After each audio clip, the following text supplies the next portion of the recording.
Salt है ना।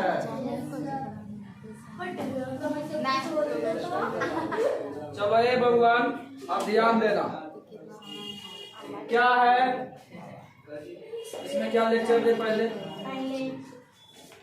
Chapter का नाम तुम्हारा अरे गधो, अरे हीरो रवि मोलवरा का इधर ध्यान दे, मैं नीचा पूछ दिए तो फूट जाने को देना। आम्ल क्षार, आम्ल क्षार की क्षारा, आम्ल क्षारा का लवण। आम्ल अच्छा स्वाद में कैसा लगेगा? आम्ल का नेचर है कि स्वाद में खट्टा लगता है, आम्ल का नेचर है कि स्वाद में खट्टा लगता है। और क्षारक का क्या नेचर है? स्वाद में कड़वा लगेगा। कैसे लगेगा? साबुन को खा के देखना, लाइव बॉय खाएगा तो मीठा लगेगा, लेकिन खाना कोची कपड़वा धोवे वाला चख के देखना कैसा लगता। तो उस स्वाद में जो खराब लगता है उसी का नाम है कड़वा। क्या नाम है? कड़वा। और एक तीसर का है लवण। तो भैया अम्ल और क्षार आपस में टकरा जाता है। क्या करता है? युद्ध होता है। और युद्ध होने के पश्चात मतलब रिजल्ट के बाद जो परिणाम निकलता है, टकराने के बाद जो रिजल्ट निकलता है उसी को क्या कहते हैं? लवण। कहने का मतलब है लवण कहेंगे जब अम्ल और क्षारक आपस में अभिक्रिया करता है तो उससे जिस पदार्थ का निर्माण होता है उसे क्या कहेंगे? क्या कहेंगे? अब इस अम्ल और क्षारक और लवण के बारे में कुछ इसका पीएच स्केल है, मतलब अम्ल और क्षारक बताने के लिए, अम्ल और क्षारक बताने के लिए क्या है? पीएच स्केल, जिसका निर्माण किसने किया था, मतलब किसने दिया था? सोरेनसन नामक वैज्ञानिक है जो कि पीएच स्केल के बारे में बताया है। अब पीएच स्केल क्या होता है देखो हम बताते हैं। पीएच स्केल जिसका पीएच का फुल फॉर्म होता है पावर ऑफ हाइड्रोजन या potential of hydrogen, power of hydrogen या पोटेंशियल ऑफ हाइड्रोजन। तो पीएच स्केल काम क्या करता है? पीएच स्केल जो है उसका रेंज 0 to 14 कितना है? 0 to 14 का मतलब है कि पीएच जो स्केल है उसमें रेंज रखा है 0 से लेकर के 14। अब 0 से 14 क्या क्या होता है? जब पीएच का मान 7 से कम होगा तो क्या कहलाएगा? अम्ल। क्या कहलाएगा? और 7 से अधिक होगा तो 7 होगा तो गुजरात के लबोवर। जब 7 से कम रहेगा तो क्या कहलाएगा? आम की छाल, आम्ल। लगता है कि आवाजिया में यही घूंघट नहीं बड़ा होता है। आवाज जब पूछते हैं तो थोड़ा सा लाउडली होना चाहिए। बताओ जिसका पीएच मान 7 से कम होगा क्या कहलाएगा? और 7 से अधिक रहेगा तो और 7 रहेगा तो उदासीन। अच्छा ये बताना है पीएच स्केल के बारे में ना, पीएच स्केल जिसका फुल फॉर्म क्या होता? पावर ऑफ हाइड्रोजन या बोल सकते हैं पोटेंशियल ऑफ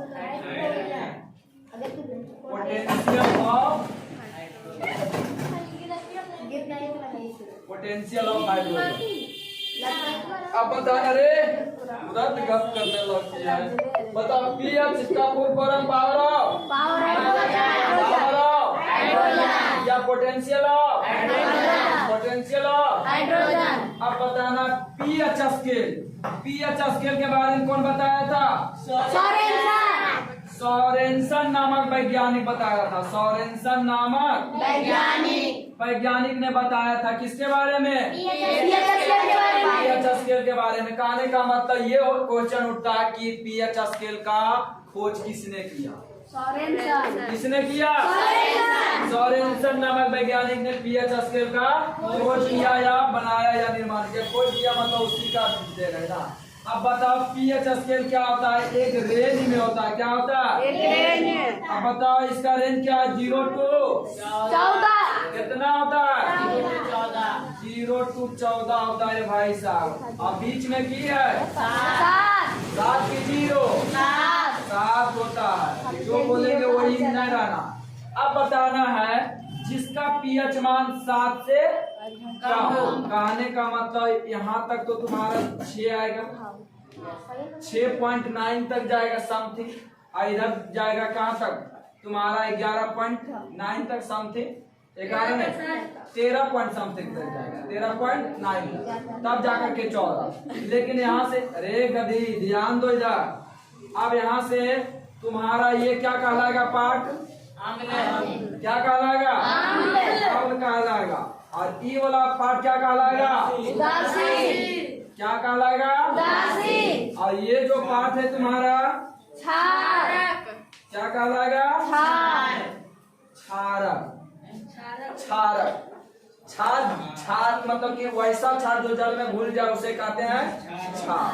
क्षारक, अम्ल, क्षारक और तुम्हारा लवण। लेकिन यहाँ अच्छा पीएच स्केल उदासीन भी तो बताइए रहा, नहीं बता रहा है, अम्ल क्षारक क्या बता रहा है, तो यहाँ से बताना है कि वैसा तुम्हारा घोल जिसका पीएच मान क्या होना चाहिए, 7 से कम होना चाहिए, 7 से कम होना चाहिए, क्या कहलाएगा, 7 से अधिक होगा तो क्या कहलाएगा, जब पीएच स्केल तुम्हारा 7 के बराबर रहेगा तो क्या कहलाएगा, उदासीन। तो यहाँ से क्लियर है, यस सर। बोलो अम्ल का पीएच मान कितना होता है, अम्ल का पीएच मान कितना होता है, अम्ल का पीएच मान कितना होता है, और उदासीन का, और क्षार का 7 से ज्यादा या अधिक बोल सकते हैं, 14 से कम है बोल सकते हैं, 14 से कम बोल सकते हैं, 14 से कम बोलेगा तो पूरे आते, लेकिन उसका रेंज लेकर के बताना। क्वेश्चन तुमसे पूछा जाएगा बोर्ड में कि अम्ल का पीएच मान होता है, यहाँ लिखले रहेगा तुम्हारा, क्वेश्चन देखो किस ढंग से पूछता है, अम्ल का पीएच मान होता है 8, 10, 12।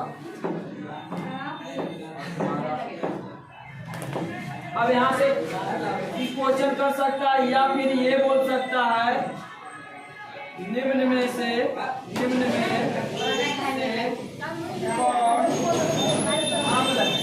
कौन अम्ल है, तो बताना होगा option A, option B, option C, option D.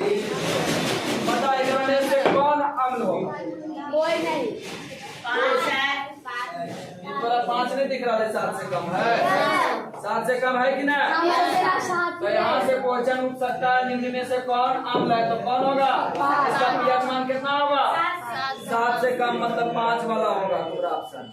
पूछ देगा कि उदासीन का पीएच मान निम्न में से होता है 7, 8, 9, 10, 11, कौन होगा, 7 नहीं होगा रे ईमानदार, बताओ उदासीन का पीएच मान कितना होगा, उदासीन का पीएच मान ऑप्शन ए 2, बी 3, सी 7 और डी में 12। बताओ कौन बोला होगा, उदासीन का पीएच मान कितना होगा, और तुम्हारा क्षारक के पूछ देगा तब तो 7 से अधिक रहेगा, सब क्षारक के काम है। अब यहाँ तक तुम्हारा हर एक पॉइंट क्लियर हो गया। अब बात आता है एक लिटमस पेपर का, किसका आता है, लिटमस पेपर। जाओगे पेट्रोल पंप के पास तो वहाँ लिखल जाता है लिटमस पेपर। पेट्रोल की क्षमता किससे मापा जाता है पता है, ऑक्टेन से, ऑक्टेन से पेट्रोल का क्षमता। अब वहाँ लिटमस पेपर पूछा जाता है कि कहाँ से निकाला जाता है, तो लाइकेन नामक पौधा है, क्या है, लाइकेन नामक पौधा है, उसी से लिटमस पेपर निकाला जाता है। और लिटमस पेपर का ऑलरेडी कलर क्या होता है, लिटमस पेपर, लिटमस पेपर का रंग कैसा होता है, कैसा होता है, गलत बात है। तुम्हारा होता है बैगनी, नेचुरल में होता है बैगनी।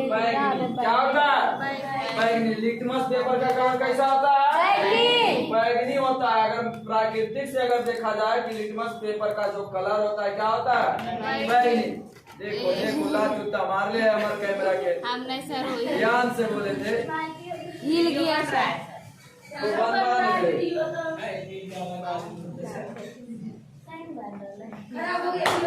चलो रहने दो। अब यहाँ से ध्यान देना है, लिटमस पेपर का कलर कैसा होता है बताओ।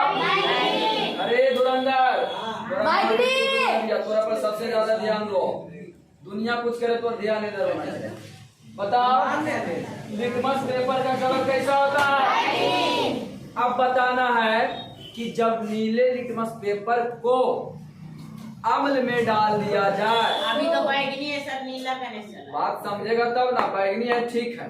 जब लिटमस पेपर को अम्ल में डाल दिया जाए तो उसका कलर कैसा हो जाएगा। लाल। कैसा हो जाएगा लाल। अब बताओ कि बैगनी है, एक कलर दे करके तुमरा नीला नहीं कर सकते हैं। लेकिन ये नहीं पूछा जाता है कि बैगनी कलर को जब अम्ल में डालते हैं तो इसका कलर लाल हो जाता है। क्वेश्चन तुमसे आता है कि जब नीले लिटमस पेपर को जब अम्ल में डुबाया जाता है तो उसका कलर कैसा हो जाता है, लाल हो जाता है। और जब लाल लिटमस पेपर को पुनः किस में डुबाया जाता है, क्षारक में। किसमें कनेगा ना रे क्षारक। जब लाल लिटमस तुम्हारा लाल पत्र क्या है ये, हाँ जब लाल लिटमस पेपर को किसमें डुबाया जाता है, क्षारक में, तो पुनः उसका कलर कैसा हो जाएगा, नीला। नीला हो जाएगा। कहने का मतलब है तुम्हारा नीला से लाल और तुम्हारा लाल से नीला। लेकिन बात यह है कि अम्ल में डुबाना है कि क्षारक में। तो जब अम्ल में डुबाएगा नीला को तो तुम्हारा रेड में बदल जाएगा, और रेड को जब पुनः डुबाएगा किसमें, क्षारक में, तो वो तुम्हारा पुनः कैसा हो जाएगा, नीला हो जाएगा। यहाँ से तुम्हारा एक क्वेश्चन ऑब्जेक्टिव में उठता, एक क्वेश्चन है, यहाँ से 2-3 क्वेश्चन आ जाएगा।